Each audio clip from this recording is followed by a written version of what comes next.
The metallic surface of the Galactic Council gleamed like a jewel in the darkness of space. This colossal station, drifting in the interstellar void, was the meeting point for the most ancient and powerful civilizations of the galaxy. Humanity had been present here only as an observer, rarely having a seat at the table where serious decisions were made. In this institution governed by logic and cold analysis, humans were often seen as weak due to their emotional intelligence. Nathan Braddock was one of humanity's most skilled diplomats. He stepped up to the podium, fully aware of how difficult it was to represent his species in the cold, dominant atmosphere of the Galactic Council. Taking a deep breath, he scanned the room. Representatives from every race were watching him. The massive Alberons, the blue-skinned Istari, and the Kaviks, known for their lives built entirely on logic. They had all gathered to discuss the fate of the Tanarii, who were on the brink of war. As Braddock approached the podium, news of the Tanarii civil war echoed through the council hall. The Tanarii had split into two opposing factions, igniting a brutal internal conflict. Leaders clinging to authority and rebel factions were tearing each other apart in a battle intense enough to destabilize the galaxy. Braddock felt the weight of responsibility on his shoulders. The council's solutions were focused on logical strategies, military intervention, economic sanctions, or diplomatic pressure. But these solutions were far from the approach humans would take. When Nathan activated the microphone on the podium, a heavy silence fell over the hall. He was ready to voice the belief he carried in his heart. "Honorable members of the council," he began, his voice calm but determined. "Today, we face a war that challenges the very limits of logic. The Tanarii people are preparing to slaughter each other. But the real victims of this war will not be the soldiers. It will be the families. Friends will turn into enemies. Brothers will become strangers. Those who kill one another will not only destroy land, but they will shatter hearts." The council members listened to Braddock's emotional speech with cold indifference. His approach, driven by feelings rather than logic, was foreign to them. The Kavik representative, Duron, activated his metallic voice translator device and spoke. "Human diplomat, we are here to seek a logical solution. Are you claiming that emotional weaknesses will solve galactic crises?" he asked in a mocking tone. A murmur spread through the hall, with many other representatives sharing the same doubt. Braddock took a calm breath and continued. "You cannot stop this war by strategic advantages alone. This is not just a battle for territory. This is an emotional war that will lead to the collapse of an entire species. In the end, there will be no winners. Only losses and pain will remain." The Istari representative, Icorius, turned his cold gaze to Braddock. "Are you suggesting that wars can be won with emotions, human? A species acting outside the framework of logic invites disaster." Braddock locked eyes with Icorius. There was no turning back at this point. Emotions are not weaknesses. They are the strongest bond a species can have. The Tanarii may win this war, but they will destroy themselves from within. What we cannot achieve with logic, we can succeed with empathy. As the discussions continued, the echoes of the war on the Tanarii planet began to reach the council. On the Tanarii homeworld, the air was heavy as lead. Tanarii soldiers, clad in high-tech battle armor, were lined up. The sky was covered with dark clouds, and the ground trembled with explosions. The battlefield burned with flames, laser weapons clashed in the air, and massive explosions tore through the planet's surface. Forces from both factions clashed across the planet. Both sides were using their most advanced technologies to win the war. Warships hovered in the sky, spewing fire below. Ballistic missiles launched from hidden underground bases soared into the sky to break through the other side's defense systems. Armored tanks crushed the battlefield while soldiers attacked each other with deadly lasers. In a small town at the center of the war, the Tanarii factions fought mercilessly. The streets were flooded with blood and fire. Homes were destroyed, and buildings were reduced to rubble. Screams mixed with the sound of explosions. In the midst of the conflict, civilians had nowhere to escape, as villages were reduced to nothing. Children, women, and the elderly, all were trying to survive in the midst of the chaos, with fear in their eyes and hopelessness in their hearts. One Tanarii soldier, armed with a heavy plasma rifle, marched forward, destroying everything in his path. But suddenly, a laser shot from the opposing faction's armored unit was fired at him. His armor couldn't withstand the powerful blast. The soldier fell to the ground, his body turning into a heap of metal. Behind him, he left a wife and 2 small children. The only thing remaining was pain and emptiness. These scenes confirmed everything Braddock had been saying. The war wasn't just destroying land, it was wiping out generations. The Council's strategic solutions weren't enough to stop this internal suffering. As Braddock showed the Council members these devastating images from the Tanarii War, his tone changed. It became softer but more impactful. Honorable members, this is not just a logical war. This is the emotional destruction of a species. Families are being wiped out. Friendships are being torn apart. If we want to find a solution, we must reach their hearts. Otherwise, this war will forever shatter the peace within our galaxy. There was a brief silence in the hall. The Kavik representative, Duron, was about to speak when the scenes Braddock had shown stopped him. The demolished homes of the Tanarii, their burning land, their crying children, it all resonated in the eyes of the Council members. Braddock took a deep breath and delivered his final words.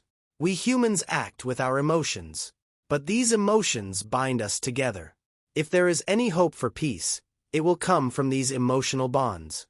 When Braddock's speech ended, the Council members fell into deep contemplation. The disdain they once held for humans had been replaced by a profound curiosity. Perhaps, in a war that logic could not solve, emotional intelligence might hold the key. The echoes of Braddock's speech still lingered in the Council hall. Most of the representatives were murmuring among themselves, trying to understand the emotional approach of the human diplomat. Kavik representative Duron, his gaze fixed on Braddock, continued in a questioning tone. Are you claiming that emotional connections can stop wars? He asked. The Galactic Council is known as the center of logic. If we are to stop the Tanarii civil war, it will be through rational strategies, not emotional rhetoric. Despite Duron's mocking tone, Braddock didn't back down. This war cannot be won with logic alone. If the leaders continue to ignore their emotional bonds and how they affect their societies, peace will become impossible. The only way to reach the Tanarii leaders is by touching their families, their communities, and what they've lost. Istari representative Icorius leaned forward calmly. How? With the Tanarii locked into their desire for victory, will they even consider emotional devastation? If you have a solution, present it. Braddock paused for a moment, his mind filled with images of the Tanarii people crushed under the weight of the war. He knew this conflict couldn't be stopped with technological superiority alone, but by tapping into the deepest connections of the human spirit.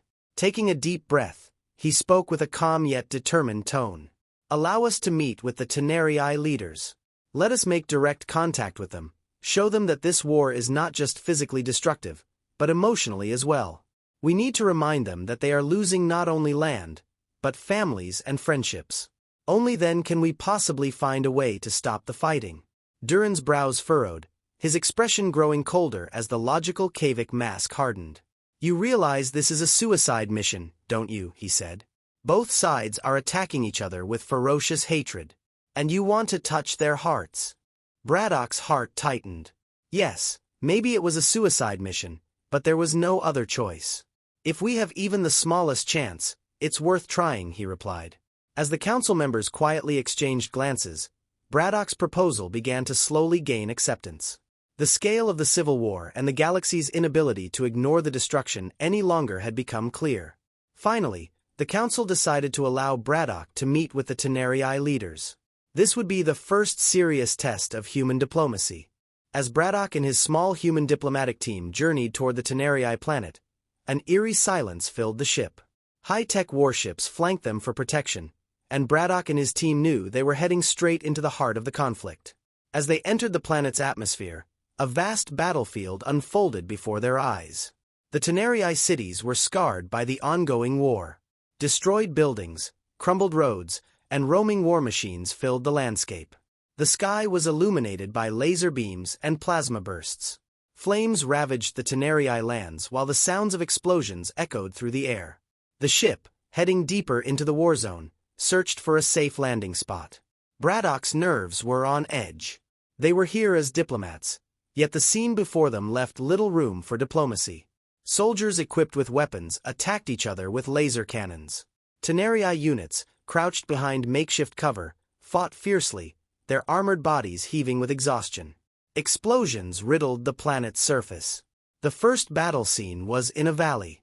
Two opposing Tanarii factions fired deadly lasers at each other, with both sides taking casualties. As Braddock's ship descended, another explosion rocked the valley.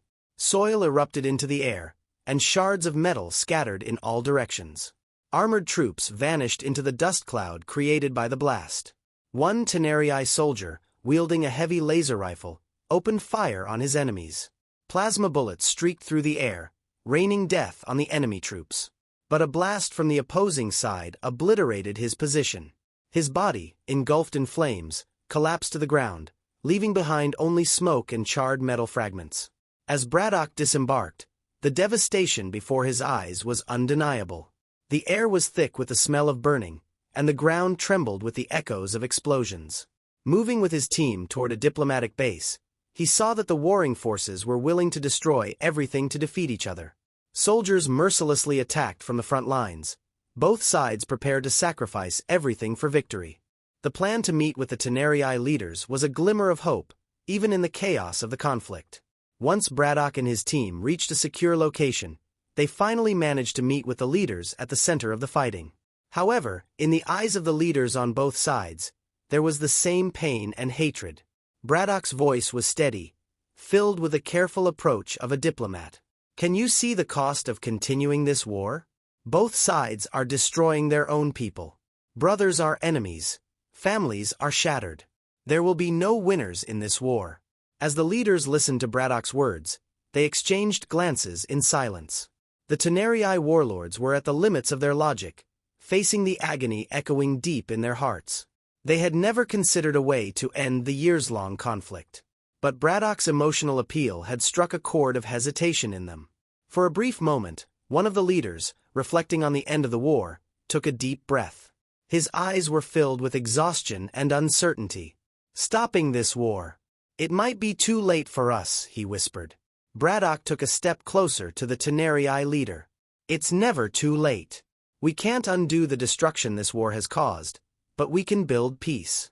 When this war is won, what will you have left? You may gain land, but you will lose your people. Tears began to well up in the leader's eyes. He was weary from bearing the physical and emotional toll of the war. The other leaders also felt the same hopelessness.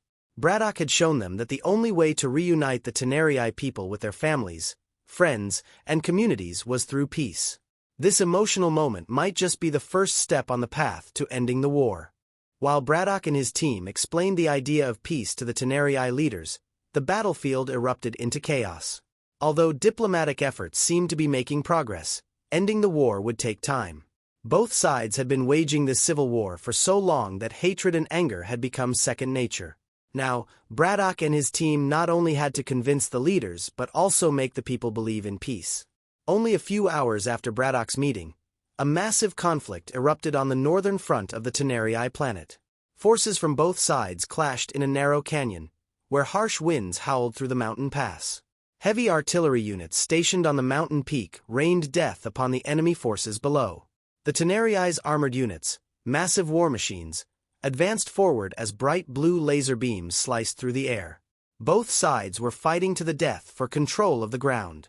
The security forces accompanying Braddock's diplomatic team anxiously listened to radio reports, watching the scope of the battle with concern. A group of Tanarii soldiers prepared to launch an attack on the enemy positions. Soldiers emerging from the trenches gripped their laser rifles tightly, sprinting toward the enemy as explosions erupted around them. The ground shook with each blast, and shrapnel embedded itself in the soldiers' bodies. Some were wounded, others collapsed where they stood. The enemy's armored units kept advancing. Giant war machines crushed everything in their path, trying to break through the lines. Soldiers took cover, firing back with heavy plasma cannons as the machines closed in. A Tanarii soldier, shoulder-mounted rocket launcher in hand, aimed at one of the colossal machines and pulled the trigger. The rocket struck the machine with a deafening explosion, engulfing it in flames. But the machine didn't stop. It slowed but continued its relentless advance. In the midst of this chaos, Braddock and his team had to press on with their diplomatic mission. The intensifying battles on the northern front threatened to derail their peace efforts. But Braddock refused to give up. He sensed that time was running out to secure a peace agreement. After meeting with the Tanarii leaders, Braddock contacted the council. Negotiations for a peace agreement had begun, but convincing the commanders on the battlefield to cease fire was critical. With the council's approval, Braddock was tasked with delivering the message of peace directly to the front lines. It was an incredibly dangerous mission. Neither side had fully agreed to a ceasefire yet. As they made their way toward the northern front, Braddock was accompanied by a group of security personnel and a few Tanarii diplomats. The atmosphere grew tenser with each passing moment, the sound of distant explosions constantly ringing in the air. The sky was lit up by blasts and laser fire. The brutality of the war felt in every corner of the planet. When they finally reached the front lines, they realized they were in the heart of the battle. The enemy's positions were just a few hundred meters away. Braddock and his team waved a white flag as they cautiously approached the battle zone.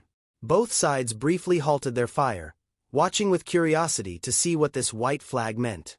Braddock grabbed a megaphone and addressed the soldiers on the front lines. There will be no victor in this war. Your families, your friends, your future. Everything is being destroyed in this conflict. Now, both sides have a chance. Let's sit down at the negotiation table and make peace. There was a moment of silence. Soldiers looked at each other, trying to gauge the reaction of the enemy across the battlefield. Then, one of the Tanarii commanders stepped forward, locking eyes with Braddock.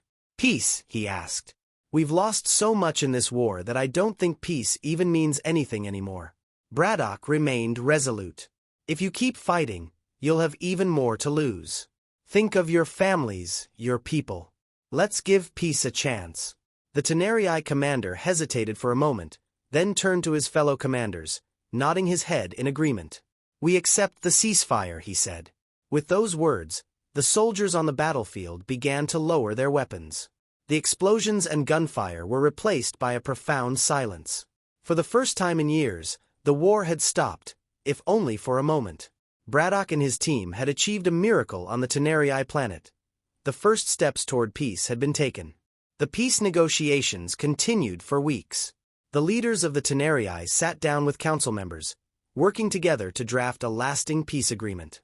The wounds of war would not heal overnight, but thanks to Braddock's diplomatic efforts, the war had come to an end. The Galactic Council closely observed the success of the human diplomats. They had come to realize how powerful human emotional intelligence and empathy could be in securing galactic peace. Other species across the galaxy no longer viewed humans as merely weak, emotional beings. They now saw them as powerful diplomats capable of building peace. Braddock, having earned immense respect and trust throughout this process, was appointed as a permanent member of the Galactic Council. Humanity had secured a new place for itself on the challenging galactic stage.